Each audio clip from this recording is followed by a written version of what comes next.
Salam sejahtera dalam kasih Tuhan. Haleluya, puji Tuhan. Pertama-tama saya berucap syukur kepada Tuhan karena Tuhan baik dalam kehidupan saya. Kalau hari ini saya ada, saya sehat, saya kuat, ini semua karena anugerah Tuhan. Terima kasih kepada Bapak Gembala, Ibu Gembala yang baik hati, yang sudah mempercayakan saya. 2 minggu lalu Bapak Gembala telepon saya untuk melayani firman Allah pada saat ini karena beliau sedang ada urusan keluarga di kota Jakarta sekaligus mengikuti musyawarah besar Gereja Pentakosta di Indonesia. Saya pikir Ibu Gembala masih di sana, ternyata Ibu Gembala sudah duluan. Puji Tuhannya sangat terbeban dengan pelayanan. Puji Tuhan. Makasih buat rekan-rekan kerja pelayanan saya, Bapak Ibu Nona Pendeta Muda, Olti Ketendago, STH, dan Nona Pendeta Jatri, Mama STH, terima kasih. Dan seluruh rekan-rekan pelayan Tuhan yang ada di Jemaat Sebat Lirung ini, terima kasih, puji Tuhan. Mari kita membuka firman Tuhan.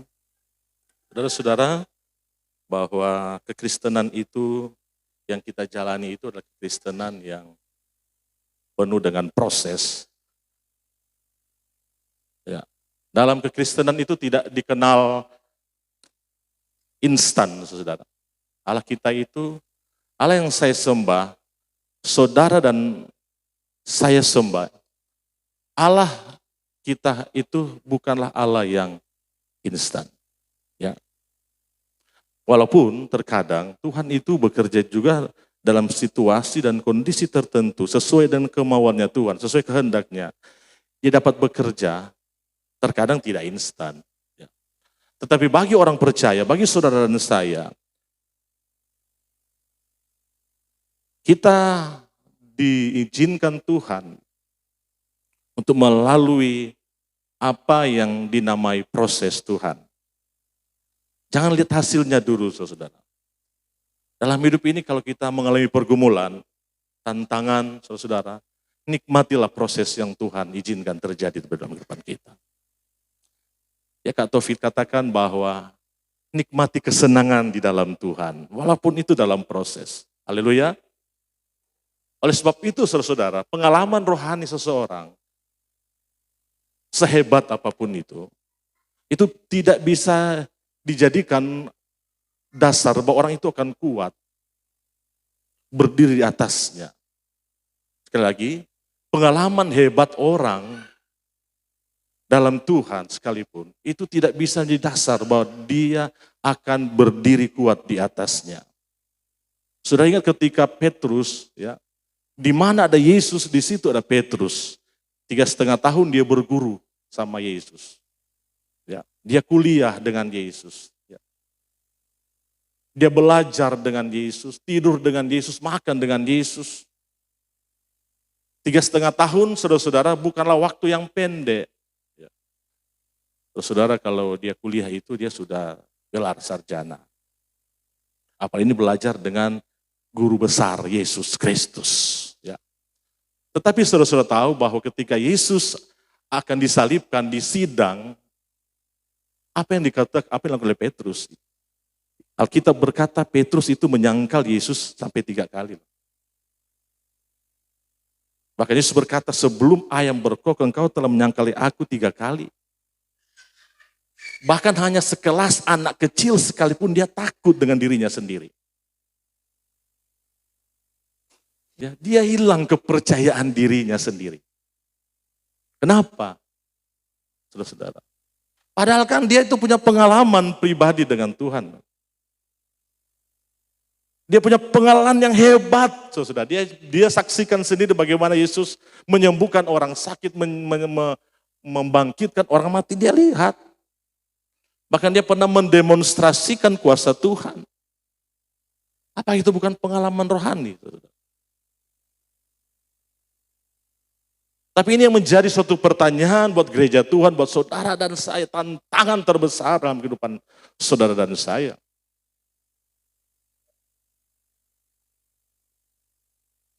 Nanti saudara-saudara, dia ingat ketika dia menyangkal Yesus, Yesus pernah memperingatkan Petrus. Untung dia cepat sadar dan dia cepat bertobat. Amin. Dan dia cepat berbalik, saudara. 3 kali Yesus tegur dia. Simon Petrus, apakah engkau mengasihi aku? Jawaban pertama dan kedua, itu Petrus jawab saja santai.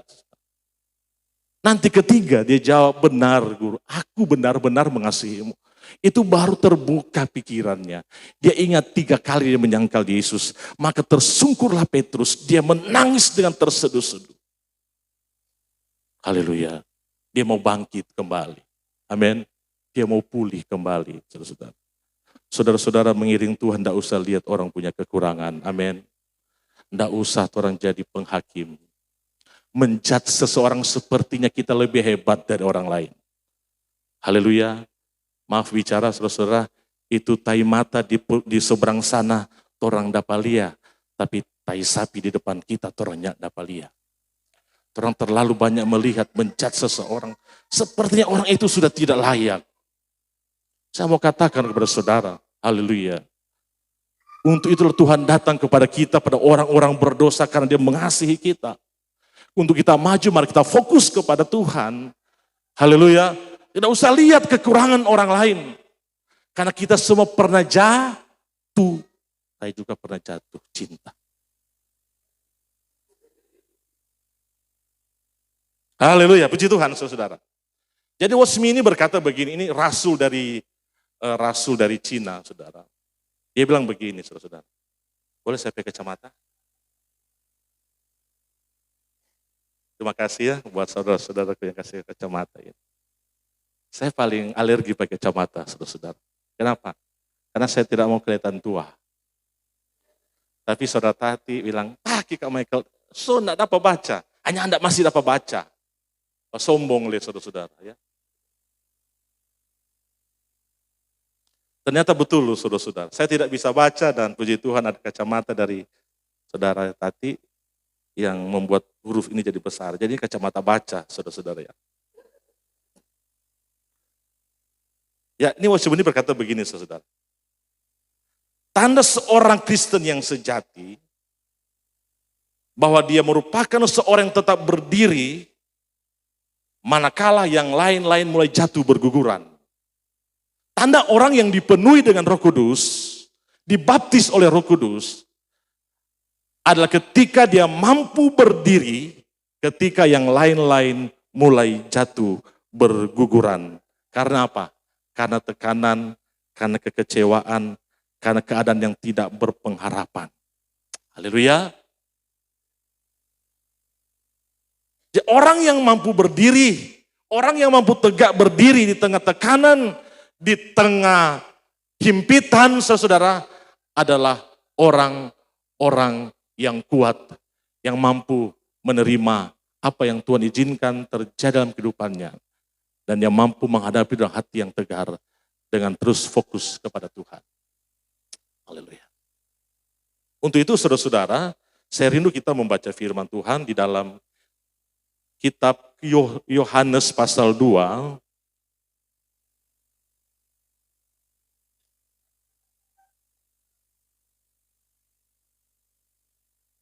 ayat 24, saudara-saudara ya. Memang saudara untuk dapat berdiri, untuk dapat tegak di tengah-tengah iman orang-orang mulai berjatuhan. Adik-adik saudara-saudara hati-hati hari-hari ini oleh karena persoalan, tantangan, masalah, banyak orang mulai meninggalkan Tuhan, mulai kecewa dengan Tuhan. Tetapi orang-orang yang tetap berdiri, bertahan, dalam kesabaran dia akan memetik daripada buah ketekunan kesabarannya, saudara-saudara. Karena Yesus tidak pernah salah menilai dalam kehidupan kita. Ayat 24 pasal 2 kitab Injil Yohanes. Tetapi Yesus sendiri tidak mempercayakan dirinya kepada mereka karena ia mengenal mereka semua. Ayat 25. Dan karena tidak perlu seorang pun memberi kesaksian kepadanya tentang manusia, sebab ia tahu apa yang ada di dalam hati manusia. Terima kasih Silakan duduk, saudara-saudara. Saudara-saudara, dalam terjemahan King James Version, saudara tulis begini. Maaf, saya hanya mengutip saja, saudara-saudara, bukan saya pintar bahasa Inggris, karena cuma ini yang kita tahu di bahasa Inggris. Yang lain-lain kita tahu, saudara ya. Ayat 24, but Jesus did not commit himself. Ya, tapi Yesus tidak memasukkan dirinya. Yesus tidak mempercayakan dirinya kepada mereka. Karena apa? Karena ia mengenal hati manusia. Katakan amin. Saudara, tidak semua orang Kristen, makanya saya katakan tadi, pengalaman hebat seseorang bukan menjadi dasar bahwa dia akan kuat berdiri di atasnya, saudara. Karena apa? Karena Tuhan tahu isi hati manusia. Saudara ada di gereja yang memandang saya tidak bisa menilai saudara, tetapi Tuhan Maha tahu. Dia Allah omniscience. Dia Allah yang Maha tahu, satu-satunya pribadi yang Maha tahu isi hati saudara dan saya. Sehingga ada orang-orang yang Yesus percayakan dirinya ada. Adapun ada orang-orang yang tidak Tuhan percayakan untuk Yesus ada di dalam dirinya. Karena apa sekali lagi? Karena Tuhan mengetahui hati manusia. Saudara, katakan amin. Haleluya. Siapa yang bisa menilai hati? Panjangnya laut, tingginya langit, boleh kita ukur. Tetapi dalamnya hati. Ya, siapa? Walau alam, ya saudara. Siapa yang tahu, saudara? Bisa jadi saudara lihat saja senyum-senyum, tapi hati saudara nggak senang sama saya. Katakan amin. Wah, saudara tidak sama saya. Saudara. Pak Gembala, saya pamit ya. Ya, saudara, puji Tuhan. Karena saya tidak bisa nilai saudara. Saya tidak bisa nilai, tadi lihat saya ini senang nggak itu. Tapi ini sahabat-sahabat yang baik, yang luar biasa, hebat. Ini penopang saya, saudara. Kalau kami suka sharing, saudara. Seperti kakak beradik lah kami, saudara. Haleluya. Karena Tuhan menilai hati, saudara kita. Penampilan boleh beda, saudara. Penampilan boleh oke, saudara. Saudara boleh memformat, saudara. Bikin yang terbaik, saudara. Tapi yang menentukan hubungan kita, pengenalan kita dengan Tuhan Yesus, tahu dan kita, adalah hati kita, saudara. Haleluya. Muka bisa kita operasi, saudara. Tapi hati kita, saudara. Haleluya, hanya Tuhan yang tahu. Yang bisa mengubah hati kita hanya Tuhan. Baik atau tidak baik kehidupan kita. Makanya saya bangga dengan bahasa Talaut. Muka itu apa? Hati. Dan hati yang papan tahu. Wow.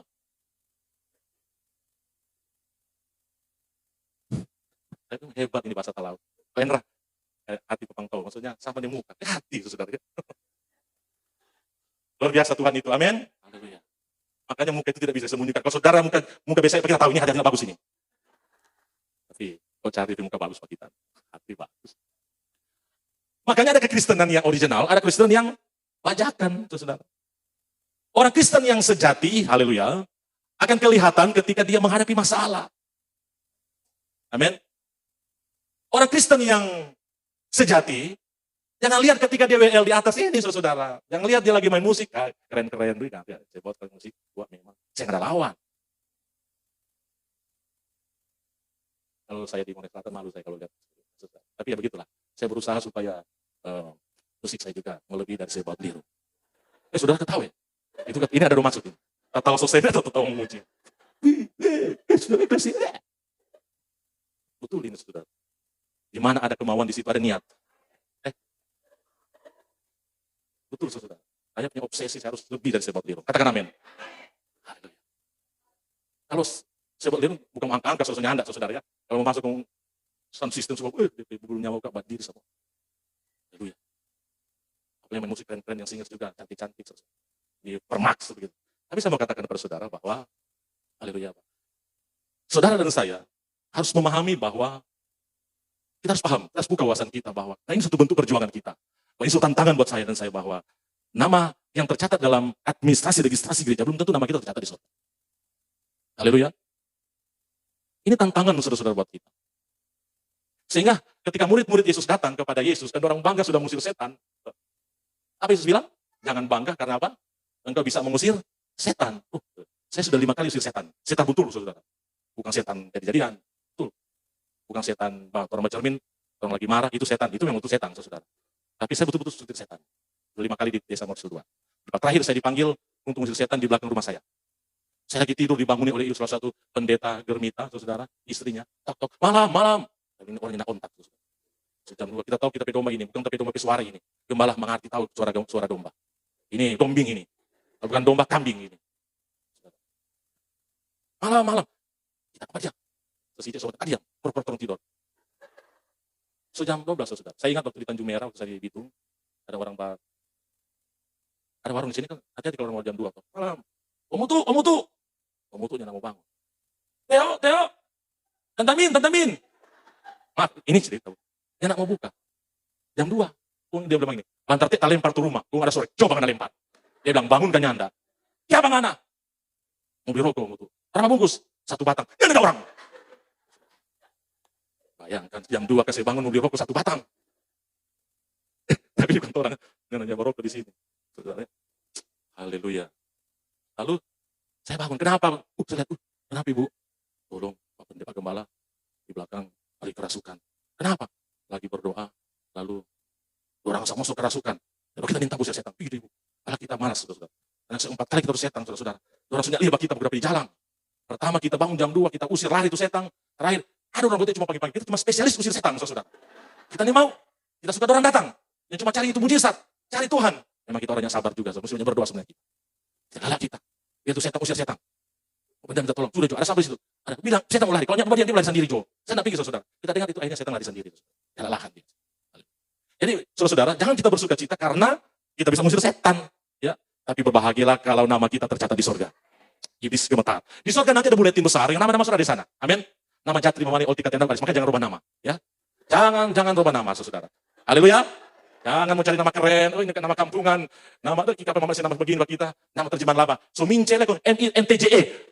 Nama-nama terjemahan lama saudara. Dorce, DORTJ, TJE, DPJJ saudara. Haleluya.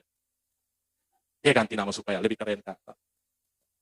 Sekarang kan banyak orang sudah ganti. Jangan, saudara. Nama kita, ketika kita dibaptis, nama kita sudah tercatat di surga. Haleluya. Haleluya. Dan sudah tahu ketika ada di buletin surga nama-nama kita, iblis gemetar melihat nama kita, karena otoritas surga ada pada kita. Haleluya. Haleluya. Kalau nama kita tercatat di surga, iblis gemetar. Paulus, ketika dia mendemonstrasikan kuasa Tuhan, anak-anak Skewa ikut juga memperhatikan. Boleh kan? Paulus boleh usir setan, orang boleh. Lalu anak-anak Skewa mencoba mendemonstrasikan kuasa Tuhan. Apa setan bilang? Paulus kita kenal. Kristus aku kenal. Iosai. Angko sapa. Akhirnya ditelanjangi lah mereka, saudara. Di apa? Diperkosa, sudah habis. Mau, saudara? Jangan main-main. Pastikan nama saudara ada di surga. Haleluya. Pastikan dulu. Kalau mau demonstrasikan kuasa Tuhan, pastikan nama kita sudah tercatat di surga. Haleluya. Haleluya. Orang Kristen yang kuat adalah orang Kristen yang sejati. Orang Kristen yang pertama, dia mampu menghadapi masalah. Ada tantangan, ada persoalan, dia tetap berdiri tegak di hadapan Tuhan. Dia tidak cari kambing hitam, tidak cari kambing putih. Dia tidak salahkan orang lain, dia tidak salahkan suami, dia tidak salahkan istri. Haleluya. Ada masalah, tidak ada masalah, dia tetap ada di rumah Tuhan. Saya ajar jemaat Tuhan, ini kalau masalah di keluarga, jangan tuh pelayanan jadi sasaran. Yang di sini anak tapi di situ banyak saudara. Dorang tuh baklai, suami istri yang ada cekcok, nggak masuk gereja, pelayanan jadi sasaran, gembala jadi sasaran. Kurang ajar.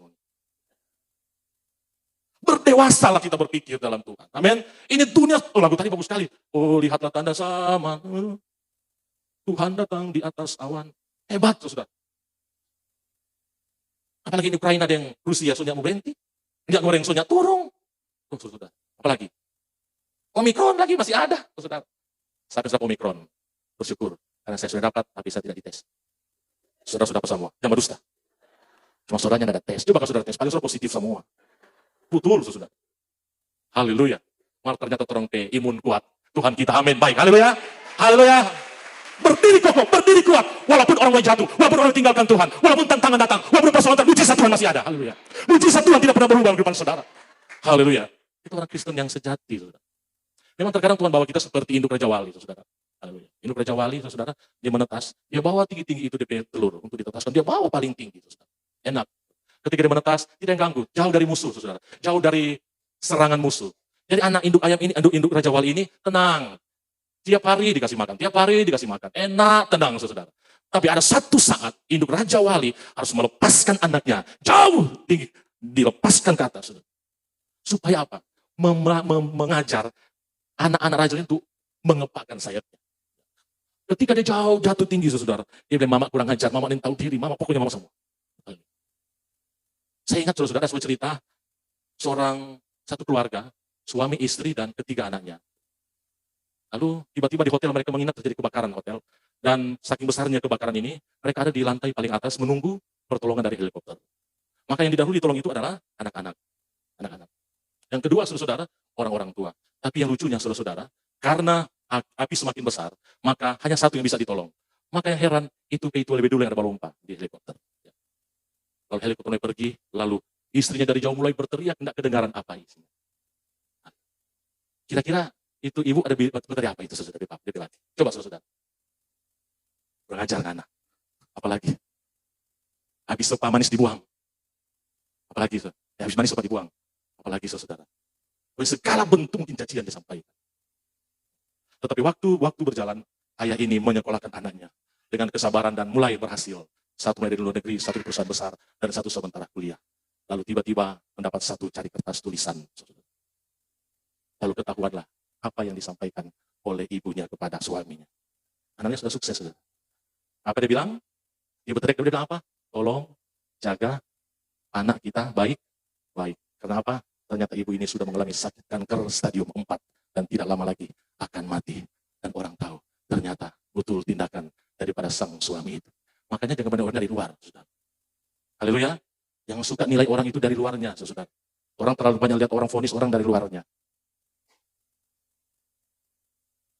Itu yang saya katakan. Saya selalu ajar ke jemaat yang Tuhan percaya. Jangan kita suka menghakimi orang.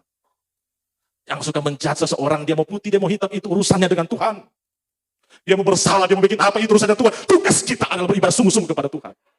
Haleluya. Dan doakan dia, jemaat doakan dia. Jangan so jatuh, injang lagi. Saudara. Angkat dia, saudara. Dia butuh kita, dia butuh saudara. Haleluya. Dia butuh kasih, saudara dan saya. Dan orang baru tahu, oh ternyata kau Kang. Tapi papa kau betul relakan istrinya meninggalkan yang semua mati untuk membesarkan anak-anak dan sukses semua. Jadi yang pertama, seseorang yang Kristen yang sejati berdiri, walaupun ada tantangan, walaupun ada tekanan, dia tetap berdiri kuat. Jemaat Sebaut, ada tantangan rumah tanggamu, dalam pekerjaanmu, dalam kehidupan pribadimu, jangan mundur dari Tuhan. Amin. Maju, urusan Tuhan maju saja, saudara-saudara. Saya melayani Tuhan di Morowali Selatan sudah 20 tahun, saudara-saudara. Tidak sedikit tantangan yang kami hadapi. Saya pernah dibawa di kursi majelis daerah. Oleh satu fitnaan, saudara. Saya tidak tahu, saya dibawa. Kok saya sudah disidang? Tujuan supaya saya itu dipecat dari gembala. Dipecat dari penggembalaan. Ya, saya tidak usah tahu cerita. Saya bingung, kenapa saya di sini? MD sudah kumpul, saudara. Saya ceritakan apa ada yang saya tidak tambah, saya tidak kurang. Nah, makanya mereka semua menangis. Dan mereka memahami, saudara. Haleluya. Belum lagi masalah-masalah yang lain. Tantangan dalam pelayanan. Merintis pelayanan. Yang ada beras dengan. Nah, dulu sekarang enggak, saudara. Dulu. Tapi Tuhan baik dalam kehidupan kami. Oleh sebab itu tidak cara lain buat kita. Maju, saudara. Maju. Tuhan tidak buta. Tuhan mungkin lama, tapi dia tidak pernah terlambat menolong saudara. Haleluya. Haleluya. Tuhan tidak tuli, saudara. Mujizat Tuhan masih ada. Percaya pada Tuhan. Topang pelayanan, bangun pelayanan, bergandengan tangan. Di mana persatuan di situ berkat Tuhan dicurahkan. Saya cuma bilang pada jemaat eklesia. Jangan berkelahi. Haleluya. Ada acara jangan berkelahi, saya tidak mau. Ada jemaat buka busuk, jangan bawa makanan di pastori. Ada jemaat berkelahi, jangan datang di gereja. Karena firman berkata, di mana ada persatuan, di situ Tuhan perintahkan berkat Tuhan. Baku-baku sayang, jangan bikin blok-blok saudara di gereja. Jangan saudara, ada blok A, blok B, blok C. Jangan, itu iblis, strategi iblis untuk menghancurkan gereja supaya jemaat tidak diberkati oleh Tuhan. Mari orang bersatu saudara. Haleluya. Itu saya tekankan, saya tahu kunci berkat cuma persatuan. Suami istri jangan berkelahi. Bukan berarti sudah berkelahi, pasti ada masalah. Tapi jangan sampai terlalu lama. Alkitab berkata jangan sampai matahari terbenam. Amin. Haleluya. Tuhan ngampung berkelahi leh. So, 1 bulan, yang tidak bercerita, 3 hari yang bercerita. Nah di sini nyanda, di situ banyak, saudara. Betul. Jadi perhatikan, saya dan Sas Ijel. Tuh, maaf, untuk dia ada. Saudara, ya. Sampai saat ini, saya tidak pernah marah sama dia. Tepuk tangan buat saya. Saudara. Betul, saya bukan menyombongkan diri. Karena saya orang tidak bisa marah, Celani. Saya tidak bisa marah, saudara. Lihat wajah saya kan lembut kan, saudara. Tapi betul, saya tidak tahu marah sama istri saya. Betul. Sehingga istri begini, kita semua sekali mau marah-marah. Dia tidak mau marah. Kita salah-salah, kita yang tahu mau marah. Nah, jangan sampai kita marah. Haleluya, saudara. Sehingga berkat Tuhan datang. Saya bersyukur, saudara. Ternyata kalau bapakku sayang kote, yang perlu minta Tuhan kirim itu berkat. Betul? Coba praktek, pulang di rumah, bapakku sayang suami istri. Haleluya. Haleluya. Bapakku sayang, saudara. Anak-anak bapakku sayang. Saudara minta berkat Tuhan akan Tuhan kirim. Oh itu orang Kristen yang sejati, anak Tuhan yang sejati yang tetap akan kuat. Haleluya. Saya sebenarnya masih panjang khotbah saya, tapi kita lihat 1 jam. So boleh saudara-saudara. Mungkin ini yang menjadi pesan firman Tuhan buat saudara. Terlalu saudara, kayak sekolah minggu kamar biar jauh saudara. Yang penting masuk, daripada panjang-panjang punya kena lek, menurut muka sudah materai. Entah mau dibilang ada 2 orang mengangguk. Mengangguk bagus begini. Haleluya. Tapi jangan tuh, ciri cepat, dia bangun pelan. Ah, itu bahaya. Kalau yang begini, haleluya, oh saya senang. Jangan begini. Nah, tidur itu saudara ya. Tapi saya lihat ada yang baik. Tuhan berkati kita semua, mari kita berdiri saudara.